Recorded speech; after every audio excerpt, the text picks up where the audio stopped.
Yo, what's up, guys? We're back here. I haven't done a video like this in a minute, but it's mostly because these videos don't do the views. What's wrong with you guys? Why aren't you watching these videos? Why aren't you giving these ones views? Is it because they're not highly edited? Are your attention spans that short? Shame on you, I guess, but whatever. No one wants to listen to some random black guy with scraggly hair, what he has to say. Anyway, but I'm gonna say it anyway because this channel's my diary. Deal with it.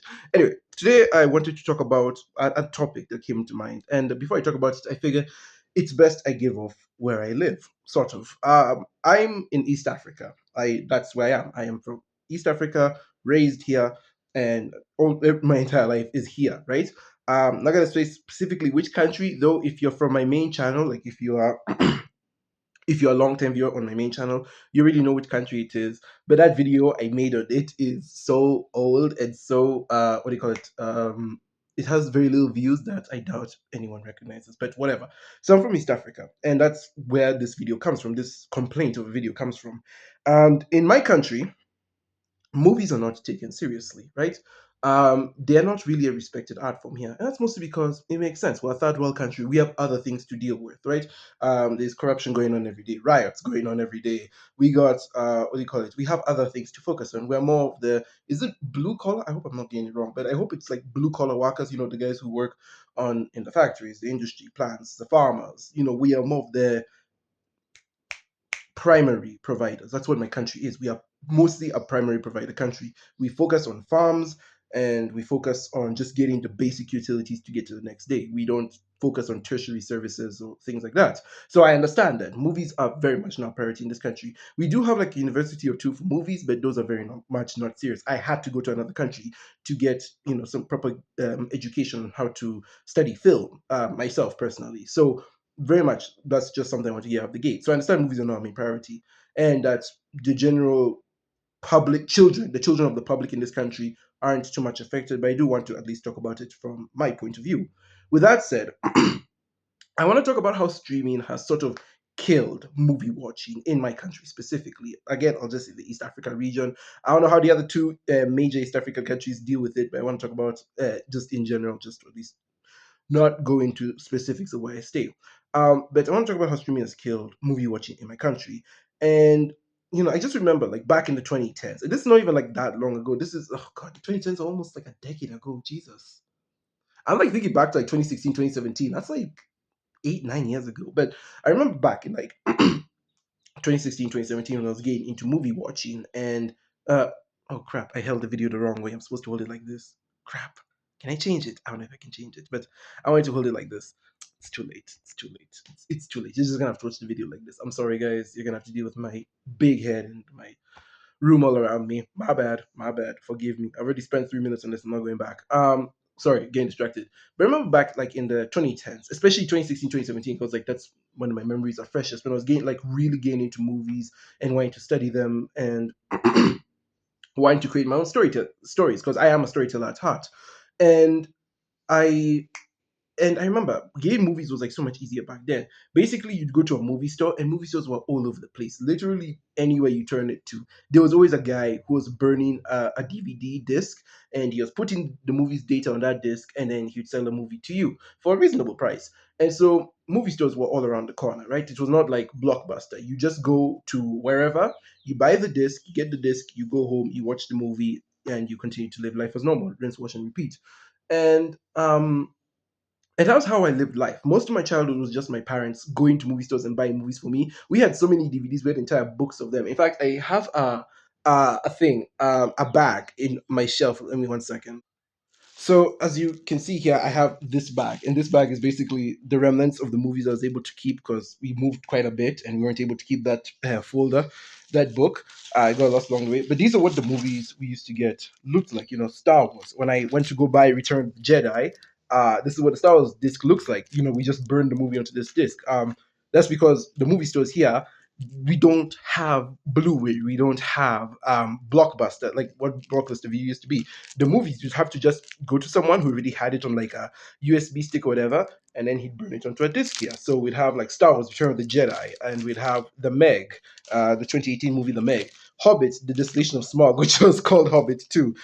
Breaking Bad season 4, the back half of season 4 is on this disc. So that's what we used to survive on.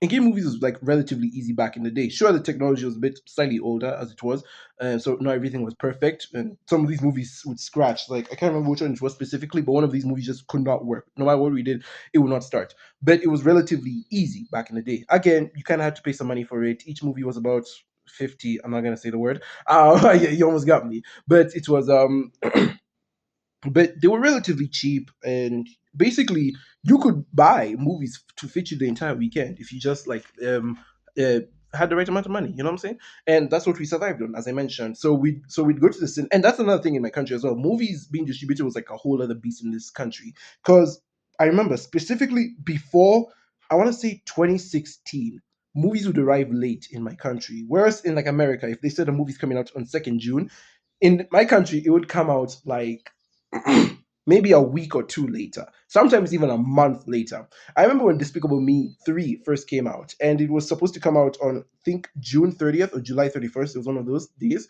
And I was so shocked that we actually had it like right on time, like right on the dot. I was like, this, I don't remember this ever happening.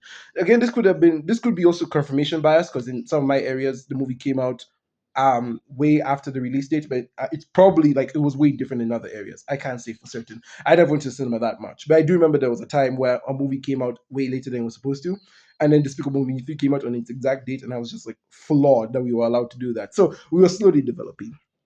So you're probably wondering, Penguin, why are you saying all this stuff? Like, what does this matter to me? That's because I want to talk about streaming. So late in the 2010s, as I mentioned, we used to survive on these movies, and that's how we'd get our entertainment. So you'd either go to the cinema or you'd buy movies, simple as that, or you'd buy these burn discs where they would print for you, where they burn for you again entire seasons or just the movie that was popular at the time, and that's how we'd survive.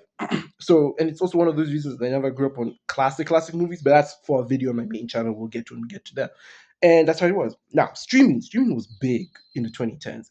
There was a rise of streaming that we saw, and of course, Netflix was heading the charge. Netflix, I know, got big in America like way early on, like early in the 2010s. I want to say like 2013 to 2015, it was like really big. But in my country, Netflix didn't get like disgustingly big till 2017, I want to say. And even then, having Netflix in 2017 was considered a luxury. Not everyone had Netflix. We still had cable TV, as the Americans call it. I don't know what it was for specifically, but we definitely have TV channels that aired from certain times to certain times. We didn't switch, yeah, analog, that's what we called it. We used to have analog TV, which I think is cable TV. We didn't switch to digital until the end of 2014. And so from 2015 onward, everyone had digital TV. But streaming was not big yet. It was only again until like 2017 that they got like it started drumming up really big. And at the time, it was only Netflix. Netflix had everything you ever wanted to there. You want to watch a Disney movie? Boom. I remember I was like Finding Nemo. There was a Pac-Man show on Netflix. There was Told Drama every season. As a kid, so I'm naming the animated stuff. I think even at some point, some of the Marvel movies were on Netflix. Like, not counting the Netflix shows like Daredevil, Luke Cage, Jessica Jones, ones that were actually made by Netflix. Some of the Marvel movies like the Spiderman Home trilogy was on Netflix. The Avengers, I think a couple of Avengers movies were on Netflix, if I'm not wrong. Everything was on Netflix at one point. Even the Jurassic World movies, they were on Netflix at one point. And Netflix was like the king of streaming. If you wanted to watch a movie that wasn't in cinemas anymore, you no longer had to buy discs. All you had to do was just pay a monthly subscription to Netflix and you'd get it, right?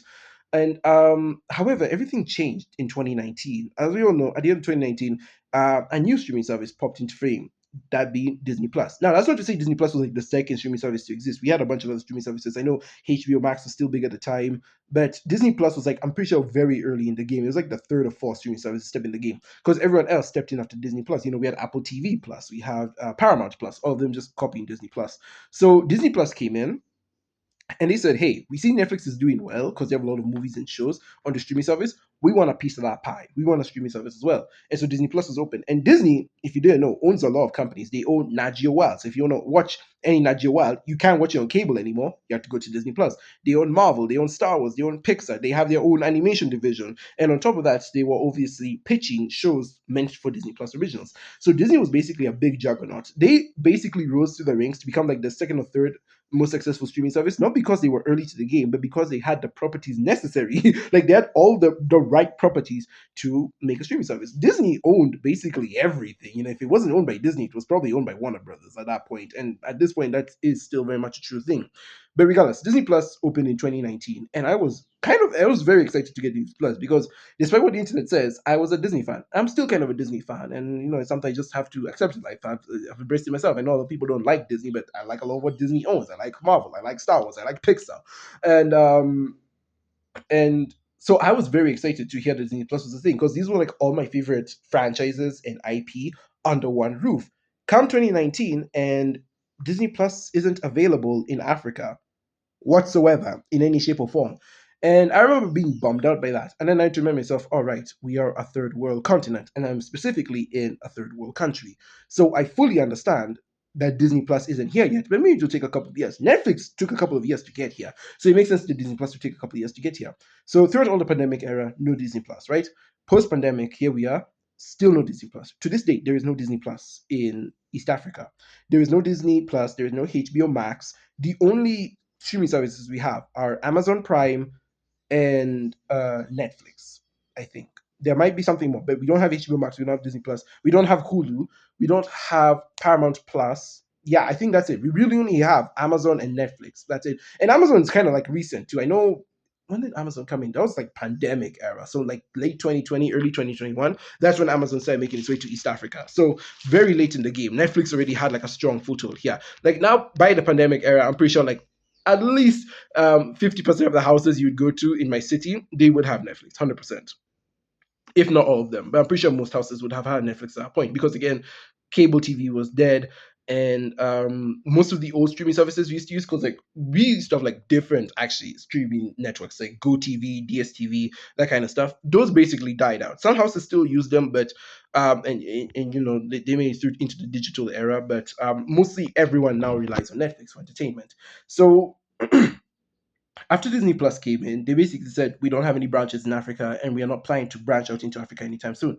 That bummed me out. Again, come to the post-pandemic era, and we do know that they at least have a foothold in one place in Africa, South Africa. That's it. South Africa is the only country to have Disney Plus in it, and it's funny and annoying to me because Disney Plus is currently looking for an African audience. These are like if you go to South Africa, which is why I went to film school. That's why I'm making this video. But if you went to South Africa, you would find that there are a lot of shows on Disney Plus tailor made for South Africans. They are clearly looking for South African audience. Hell, South Africa is so big in the industry sphere, like in the film industry sphere. Even Netflix has a branch in South Africa. Like most, if you have a Netflix South African account, 9 out of 10 times you're gonna be recommended South African shows. That's how big South Africa is as a hub for filming stuff. I know we technically have Nollywood, Nigeria. Nigeria produces like the second most amount of movies in the world. For those who don't know, it's Bollywood that produces the most, then Nollywood, and then Hollywood. Hollywood, despite being the most popular, apparently produces like less movies than Nollywood and Bollywood.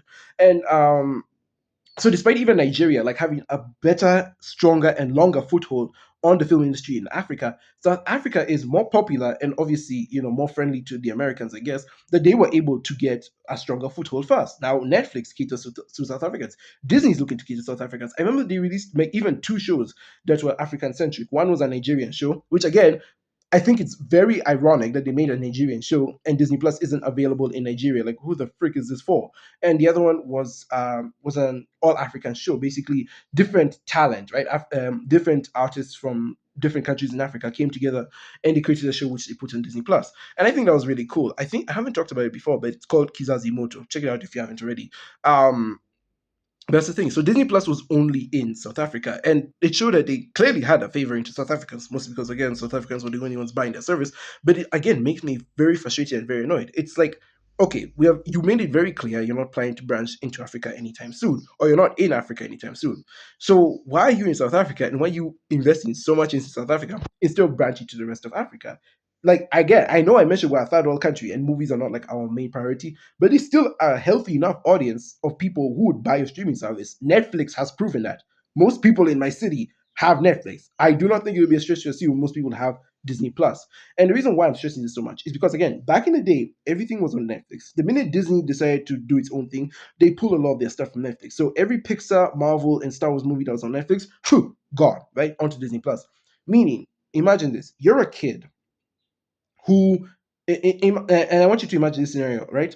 You're a kid in the 2010s, and you've been growing up on like Netflix, basically, but you've been growing up on other movies that your parents would buy for you, like these. But mostly, towards the end of the 2010s. Your parents got Netflix and you've been growing up on Netflix.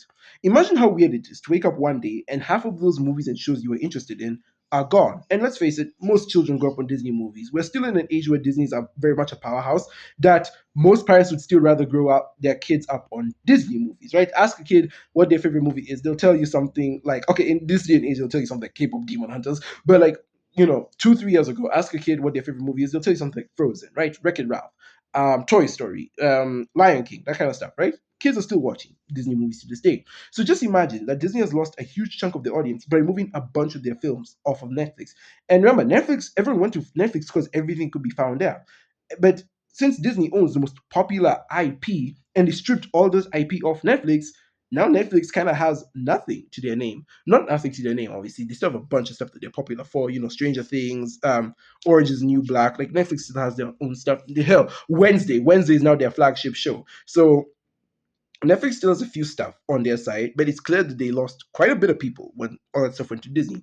And Disney, they took away all that stuff, but they didn't give us anything new. They didn't give East Africa kids anything new. Meaning now, in this post pandemic era, we have a generation of kids who legit just haven't grown up on Disney movies. We have a generation of kids who don't know what Lion King is. They don't know what Princess and the Frog is. They don't know what Winnie the Pooh is. They don't know what hell, they don't even know what some of the recent movies like Encanto are.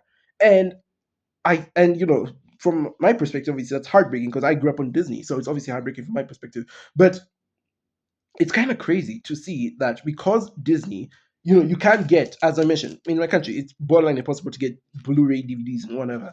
And movie stores, and I'll talk about movie stores as well, but like you can't get these DVDs. They're not as common anymore. It's not as easy to access these things anymore. And Disney has basically again wiped out so much media that the new generation could have gotten into that they just can't get into anymore.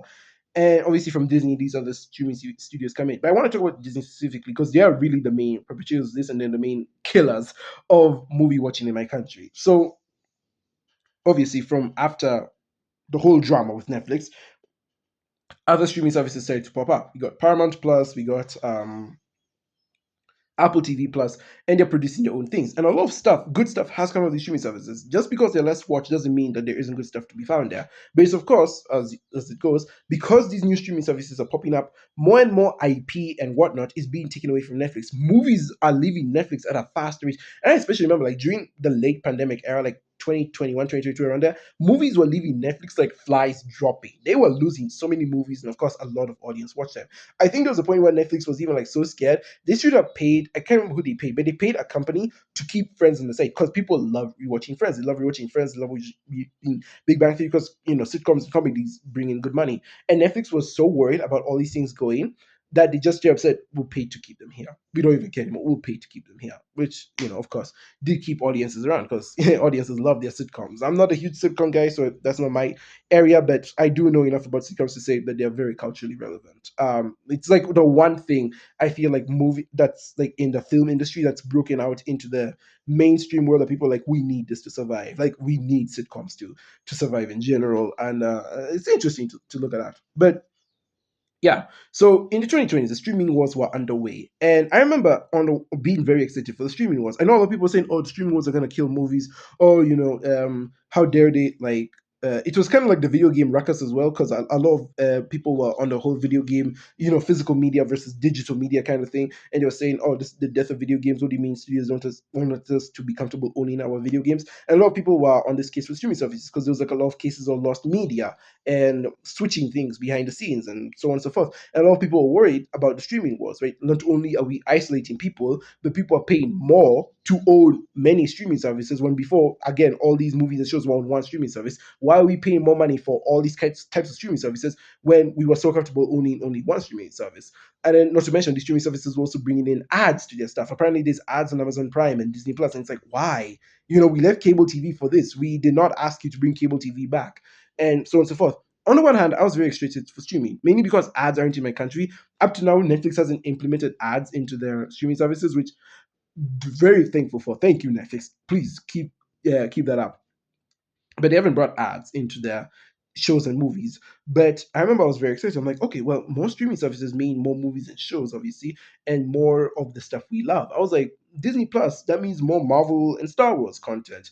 Netflix, that means I don't know what was I into Netflix at the time, more Umbrella Academy, and so on and so forth. So, and I was like, we have a variety of choice now. That's the thing audiences need to have choice. We make a choice and we stick with it. Yes, Apple TV may come out with a spectacular show, but I made the choice to stay with Amazon because Amazon has ABCD. And I thought that was provide healthy competition, because healthy competition means if all these companies are competing for my attention, it means we're probably going to get better and better quality, and better shows obviously means better and better stuff for the movie industry, more jobs, more fan bases and whatnot. I was thinking of this purely from a consumer perspective, but from a business perspective, this is bad.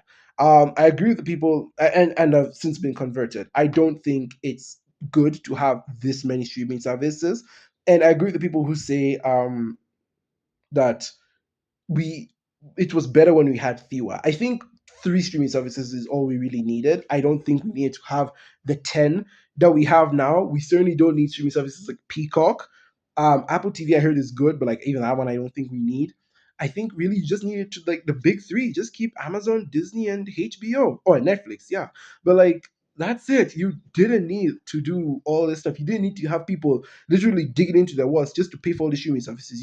I don't know, have to watch Shrek 1 on Netflix and then watch Shrek 2 on Amazon, which is kind of the case here. The first two or three Shrek movies are on Netflix, but the other two are on Amazon. Why? Peacock houses most of the Dreamworks films now. And it's like, why am I buying Peacock only for Dreamworks? What are we doing here? And it's a whole thing. So I agree. We have too many streaming services. I do think they've spread themselves too thin. And the content that they're creating now to keep us hooked isn't as consistent or steady as it was back in the day. Because back in the day, everything was on one streaming service. So if one franchise didn't do it for you, you could easily move to the next franchise. Here, if one franchise isn't doing it for you anymore, and you only bought the streaming service for that one franchise, you're kind of in a stuck place. Because look at shows like Invincible. You only get one season a year. You're only gonna buy an Amazon subscription once a year. Or look at shows like Rings of Power. They're coming out once every 2 years. And like, really? You're gonna keep Amazon for 2 years just for a new season of Rings of Power? No, we're not. No, we're not. So it's a whole thing. And on top of that, it also led to the death of physical media. Now, I'm not as hard pressed on movie physical media because it's like way easier to save movies on, like the cloud on USB sticks, as I mentioned. So I'm not gonna cry about it as hard. It is sad that we did lose the Blu-rays and whatnot, but I'm not as upset about it. Video games, on the other hand, are one I will fight to the death for. We do deserve to have physical video games. Having these online virtual games that could be deleted or blacklisted at a moment's notice, that's very worrying to me, especially considering you spend more money on video games than you do movies and TV shows, as I said. So that's why I kind of stand on this spectrum. But that's another thing. So when the streaming wars were underway and they were taking over the world, they affected my country. The streaming wars were very much a thing that affected here. Sorry, but I just had to deal with something. So real quick, but as I was saying, so when the streaming was went down, when everything started going down and every company was starting a streaming service, it started affecting my country. A country again, which mind you doesn't hold movies as a high priority. But remember, my country, not only was everything leaving Netflix, and Netflix was again basically our only streaming service at the time, but we how should I say we lost movie stores as well because everything was easily accessible on Netflix or pirating, which is a whole other thing. People didn't need movie stores anymore. Why spend money on one disc when you can pirate an entire TV show on your laptop or whatever? Because as I mentioned, as streaming services became popular, pirating became popular. People could now easily rip TV shows and movies straight out of the streaming service, put it on their USB stick or whatever, download it onto the USB stick, put it up somewhere else where they can get past the studio's firewalls, and then put it online for everyone to watch. And that's how I ended up watching WandaVision because I couldn't. There was no Disney Plus here. I couldn't find where to watch WandaVision, and we were in lockdown, meaning all the movie stores where I used to buy these guys from were shut down. I could not watch any Marvel content, despite me wanting to watch Marvel content, because again, I'm a Marvel fan. So I had to pirate it, as I mentioned. I'm not going to dig too much into piracy here, mostly because I don't want to give these companies ammo to shut down the sites I use. You're not catching me lacking. But I do think pirating definitely played a huge part. That's another thing I wanted to mention is that because of the rise of streaming services and the lack of most of the streaming services in my country, because remember, in my country, we basically only have Netflix and Amazon. That's it. So because of the rise of streaming services in my country, and because of the lack of content of the other platforms like Netflix and Amazon, and again Disney being the biggest corporation in the world, sucking everything into Disney Plus and refusing to share it with Africa, mind you, we lost a lot of content and we lost a lot of stuff for people to rely on. Basically, if you are a Marvel fan, I want you to think about this as well. Think of this in Marvel terms. Think of basically imagine you're a Marvel fan. The last movie you saw was probably Endgame or No Way Home in 2019. The pandemic came in, and then after the pandemic, you know we get the Marvel shows on Disney Plus. You would not know what happened to most of these characters in the shows. You want to know what happened to Wanda? Well, too bad. You don't know what happened to Wanda because it's on a streaming service you don't have. I am kind of oversimplifying things though, because it's not like Marvel fans are out to loop. If you're a Marvel fan, it means you most likely use the internet. And yes, my country does have the internet. We're not that backward. So we do have the internet. We do know what's going on in the rest of the world. But even if you have the internet and you wanted a legit way to watch WandaVision, you can't. You can't watch WandaVision with Disney Plus because it doesn't exist in my country. You can't watch it in a cinema because it's not a movie. And the only way to get it is to pirate it, which doesn't give Disney any money. And it doesn't tell them how much the world is enjoying or not enjoying the show. WandaVision isn't made for general audience pleasure. It's made really for people who only have a Disney Plus account. But if you really were interested in the Scarlet Witch's story from the MCU and you want to see what happened to her after Endgame, tough cookies, I guess, either that or pirate it, and that's illegal. And that's kind of what it is now, is that most of these movies are now getting like spin-off shows, original movies, and specials on Disney Plus and these other platforms. But the general audience in my country wouldn't know about it because the general audience in my country aren't criminals. Only people who really like movies like moi would resort to pirating because we can't get these things legit. I've tried to get it legit. I can't. So what else do they resort to? Either to not watching it or pirating, really. And that's the kind of thing, is that now because of the streaming wars, we've created this um what do you call it? This environment, this ecosystem now, where to watch a movie, you have to do one of two things. You either A, need to see the movie in cinemas as soon as possible, otherwise you're never gonna see it again, or B, hopefully hope it comes into a streaming service or pirate it. Again, let's pretend to be we're all being legit here. If a new movie comes out, you only have two choices. Either A, you watch it day one in the cinemas so that you don't miss it before it's cycle out of cinemas, or B, you hope it comes into a streaming service near you. The problem is, because I know how streaming platforms work, a lot of these movies my friends and family will just never get to see. Superman, let's take this year for example. Superman, right? Superman came out in cinemas, was a big movie. Everyone I knew went to go see Superman in cinemas. But however, for someone who didn't watch Superman in cinemas, they would be like, hopefully it will come to Netflix in like 3 months' time. Except Superman isn't a Netflix owned property, nor does DC have a partnership with Netflix. Superman, once it's out of cinemas, will go to HBO Max. But because we don't have HBO Max in my country, it means that the person who missed Superman would have two choices: either A, go the rest of their life without watching it, or B, pirated, because we don't have HBO Max here.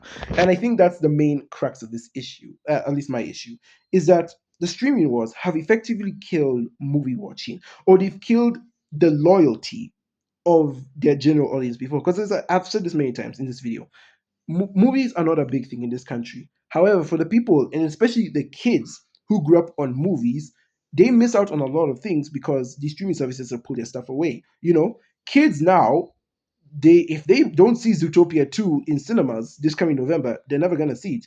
They can see Zootopia 1 because their parents probably bought the DVD for them at those stores, but they'll never know what happened to Zootopia 2 if they don't go to the cinemas in November. Or you don't have to pirate it. That's the thing. Their parents probably don't know how to pirate it. I know I'm saying this like, grown-ups don't know how to use technology, but that's just kind of the fact of the matter, is that my country isn't, again, the most tech-savvy people there. So that's the case because most of the parents of these households don't know how to pirate movies. Their kids will never see Zootopia 2. And if these kids don't see Zootopia 2, they'll just be confused how everyone else in the world is talking about it, and they don't. We've essentially, not we, but these studios have essentially walled us off from the rest of the world, such that we can't find these shows or movies anymore. And even grown-ups, right? Let's pretend now we're just talking about grown-ups. Grown-ups who don't pirate, they want to watch things legit, right? And let's say they even don't know how to pirate.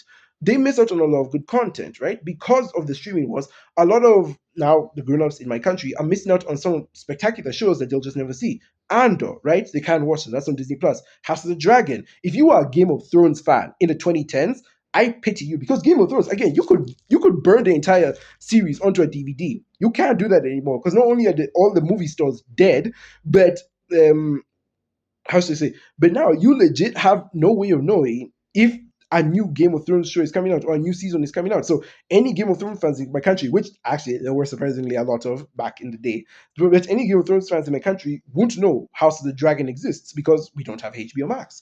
And again, they don't want to watch things illegally, either because they don't know how to or because they just don't want to. People actually have a conscience, unlike me. So they wouldn't know House of the Dragon exists, and they can't watch House of the Dragon. You can't watch Andor. You can't watch Severance, and Severance is a really freaking good show. You can't watch Ted Lasso, so on and so forth. And because of that, these studios lose out on a huge chunk of their audience. Africa, not counting South Africa, just Africa in general. Africa right now is in this weird purgatory state where we have lost out on a lot of media. And there is nothing for the kids in these countries to grow up on except what would be reruns on cable TV.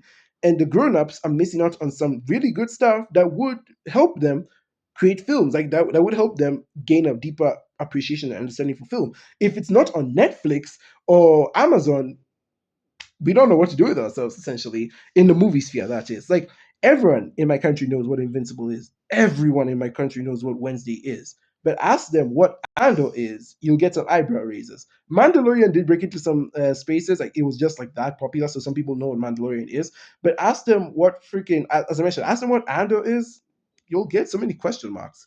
And that's just kind of sad to me that that we were already a country that was struggling to understand movies and how they work and how they can fit into our everyday life. And that kind of got ripped away from us and as streaming wars began. And there's been nothing to fill that void. We've had nothing to come in. Like all the stuff that got removed off of Netflix, we've had nothing to give that back to us. And whatever Netflix is giving us isn't as much and as good as what used to be previously. Yes, we're getting Wednesday now, and yes, this and that's the thing. Netflix has been forced to improve because of the streaming wars. Before, Netflix wouldn't give us shows that were in America. For some reason, Netflix would hide a lot of shows. You need like a Netflix USA account in order to get every single show and movie possible. But because we're operating on Netflix Africa accounts, Netflix has hidden like a lot of shows, and especially a lot of like, popular shows that would be known in the US and Europe and whatnot.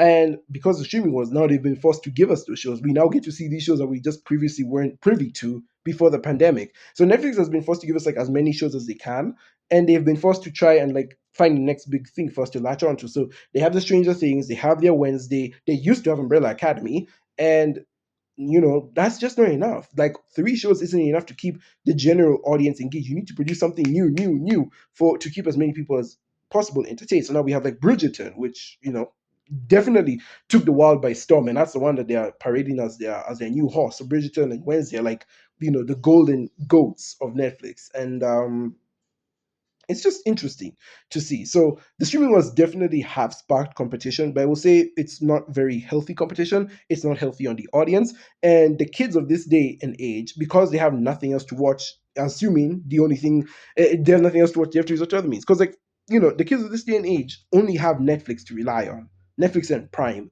And because they only have Netflix and Amazon to rely on, they don't have a lot of the Cartoon Network cartoons we grew up on, the Disney Channel cartoons, the Nickelodeon cartoons, right? They only have what's on Netflix and Prime. And as such, because of this small pool of variability, they end up having to branch off to other places to go find the entertainment fix because kids need to be entertained. They are very stimulant heavy. So if they're not entertained, they're not happy. And so they'll have to go to other places to be entertained. And where do they go to? Where is a place where you can watch whatever you want for free? YouTube. So kids now flock to YouTube, creating their little kids channel accounts, where they can make videos, watch videos, listen to whatever they want, and of course, listen to brain rot. This all leads to kids watching brain rot. So they're Tung Tung Tung Saros, the freaking shark guy, Skibbity Toilet. Kids now are more attaching themselves more to these, not because they don't like movies, but because movies have become harder to access for them. Back in my day, kids would be talking about Zootopia and Lion King and whatever. Now we see kids talking more about skibby the toilet and tung tung tung sahur and freaking Roblox memes because that's what's accessible to them. It's easily accessible. It's very entertaining, very fast paced, and very colorful. It's the stuff kids love to be attached to. And all of this could have been found in animated movies and whatnot, but these movies aren't accessible to them. They're not as easily readily available. You don't have to pay for YouTube. You have to pay for Netflix and Amazon and Disney Plus. But because you have to pay for Disney Plus and it's not available in this region, kids aren't growing up on Disney movies anymore. And to me, I personally find that to be sad. So that's my recap of this whole situation of like how we started off, how I grew up watching movies and how I acquired them, and how the streaming wars came to be about, and how they just inflicted massive damage on the entertainment industry in my country. And it saddens me. I would say I would like to fix it, but I don't have that power. I don't think I'll ever have that power. But it is something for me to be sad on. But I could see a lot of people also easily debunking this video because I very much have confirmation bias. This is very much a video not based purely in fact. It's also based on confirmation bias of like what I used to have and seeing what these kids now rely on for entertainment. And it's just me being like an old man shaking my fist at clothes like, oh, these darn kids, they don't know how good we had it. And it's like, it's whatever. Kids will be kids. They're always going to be entertained by some dumb stuff. I'm not going to pretend I didn't grow up on some brain rot myself. But it is sad. It is sad that as a continent, excluding South Africa, we have lost a lot of good entertainment. We've lost a lot of good movies and shows, and a lot of stuff that is pop culturally relevant to other corners of the world. And what you're gonna say, I should focus on my own pool, I should focus on my own corner of the world and of the internet. But like, look at this wall.